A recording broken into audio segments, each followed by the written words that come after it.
Faremos unha visita ao Centro de Orientación Laboral creado hai ano e medio polo Concello de Lugo para dar continuidade e consolidar o traballo desenvolvido no eido municipal a favor da inserción laboral dos desempregados. Espazolab es el centro de orientación laboral del Concello de Lugo en el que se han unificado todos los servicios y recursos para el empleo del Ayuntamiento. O Espazolab acolle distintos programas para activar e facilitar o acceso ao mercado laboral dos lucenses da man de traballadores especialistas neste eido. Entre elos destaca o proxecto europeo Lugo Emprego Activo, co que o Concello de Lugo pretende paliar os efectos da crise económica entre os lucenses durante o ano 2009. A idea do Concello ao crear este centro foi aunar todas as políticas activas de emprego que se estaban desenvolvendo, todas as accións formativas, accións para o emprego, como os itinerarios personalizados aos que destinamos importantes recursos económicos e como obxectivo final conseguir estimular a creación de emprego na nosa cidade. O proxecto terá unha duración de 36 meses nos que se desenvolverán 2 itinerarios integrais de inserción distribuídos en 2 fases. Actualmente xa deu comezo o proceso de selección da primeira fase 2008-2009. Y en este momento estamos en la fase de selección de los primeros 150 beneficiarias del programa. Se han presentado 620 solicitudes para esas 150 plazas. En la selección hay una puntuación objetiva. Pues, por ejemplo, puntúa el estar más tiempo en paro, las mujeres con hijos a cargo y en hogar monoparental, personas discapacitadas, etcétera, es decir, las personas que tienen más dificultad de acceso al empleo. Sí, creo que me puede facilitar para ayudarme a encontrar un puesto de trabajo.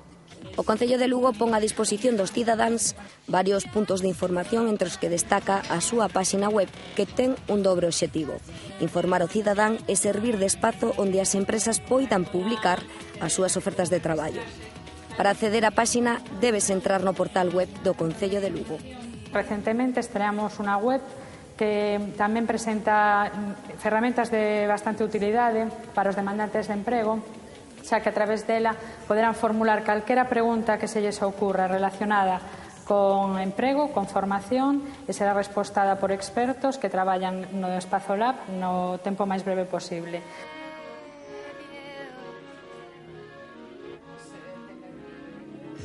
A Cámara de Comercio de Lugo e os sindicatos Comisións Obreiras, UGT e CIGA crearon recentemente a Asociación Impulsora do Plan Lugo para acadar que a Unión Europea considere a provincia zona de industrialización prioritaria e así poder acceder ás axudas para a implantación de novas empresas. Neste caso, a Deputación de Lugo decidiu sumarse esta mesma semana á iniciativa. Os promotores da Asociación Impulsora do Plan Lugo confían en acadar a cualificación de zona de industrialización prioritaria para Lugo pola Unión Europea, dado que Galiza está considerada obxectivo 1 polos precarios indicadores económicos da nosa provincia e da de Ourense. Consideramos con dereito, a que esos datos sirvan para establecer unhas axudas especiales para Lugo, ao mesmo que serviron para outras zonas, como podemos falar en Galicia de Ferrolterra, como podemos falar de outras zonas como pode ser Soria, Teruel, Jaén. Hai varios exemplos nos cuales, estas axudas funcionaron e generaron implantación de empresa. Unha das primeiras actuacións da asociación será a redacción dun estudo sobre as necesidades e potencial da provincia. Este documento se complementará co Plan Estratégico da provincia que está a elaborar na Deputación de Lugo e o Centro de Investigación Económica Financeira de Caixa Galicia. E, lógicamente, isto, como o presidente dixo, é sumar. O noso plan estratégico é compatible. E o que a Diputación, como ele dixo, o plan estratégico vai dirigido, a generar infraestructuras, todo eso vai ser positivo. A primeira fase do Plan Estratégico da provincia xa rematou. Agora, o seguinte paso é a constitución de 18 mesas sectoriais integradas por todos os axentes socioeconómicos da provincia que avaliarán, a partires do mes de abril, a situación na que se atopa Lugo para captar futuros investimentos. Este xoves comezaron en Lugo unhas xornadas sobre asesoramento e agricultura ecolóxica na que os participantes tiveron ocasión de coñecer as actuacións previstas no programa europeo Lugo 2 que lidera a Deputación de Lugo. A comercialización de produtos autóctonos, medidas para diminuir o impacto da carga gandeira e a creación dun sistema de información xeográfica. Nas xornadas sobre agricultura ecolóxica que se están a celebrar en Lugo, o asesor medioambiental da Deputación presentou o proxecto piloto que a institución provincial prevé levar a cabo en varios concellos da provincia para resolver os problemas que xenera o xurro nas explotacións gandeiras. En concreto estamos pensando en opciones enerxéticas, en opciones de utilización como abonos para os campos.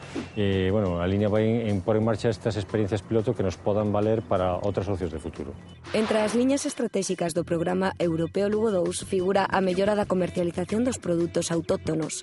A creación dunha marca propia, Lugo Sabe, é unha das primeiras actuacións. E pretendemos de alguna forma tamén en esta línea dar entrada á produción ecolóxica, alimentos ecolóxicos, porque pensamos que é unha acción de futuro moi interesante. Difundir o potencial turístico ambiental da provincia a través da creación dun sistema de información xeográfica é outro dos obxectivos do Lugo 2. Que as riquezas da nosa provincia podan chegar a todo o mundo a través dos útiles habituales, de PDAs, de teléfonos móviles, a través de internet, e que coñezan máis en profundidade a realidade da nosa provincia. Ademais do futuro da produción ecolóxica e o desenvolvemento rural, nas xornadas que rematan este sábado abordáronse, entre outras cuestións, a importancia da biodiversidade e a evolución e importancia da denominación de orixe.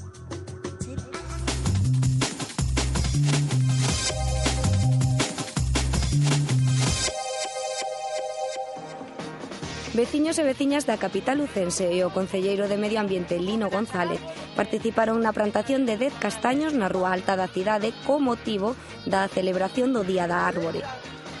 Os presentes coñeceron os cuidados básicos que se deben ter en conta antes da plantación para un bo crecemento da árbore, como a poda das raíces e das copas.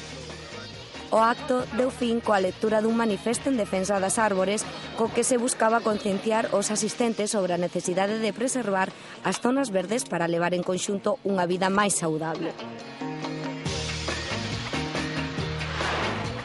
O pasado domingo, a Asociación Provincial de Hostaleiros de Lugo, presidida por José Francisco Real, inaugurou as novas instalacións da sede.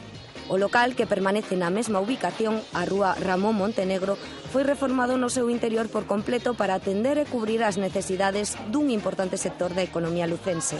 Como gran novidade destaca a creación dunha sala de deseño para a realización de cursos formativos dirixida a comerciantes e hostaleiros.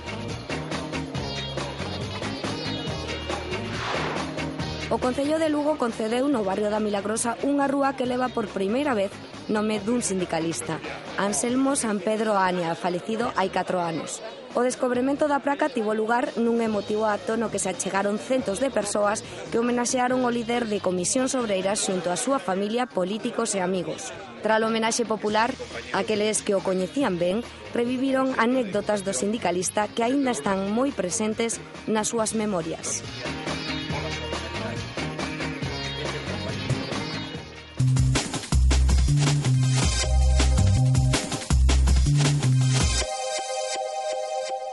E rematamos hoxe no municipio de Cervo, na fábrica de louza de Sargadelos, unha das visitas programadas dentro das rutas de Kilómetro Cero Deputación de Lugo. Grazas por nos acompañar. Voltaremos a vindeira semana.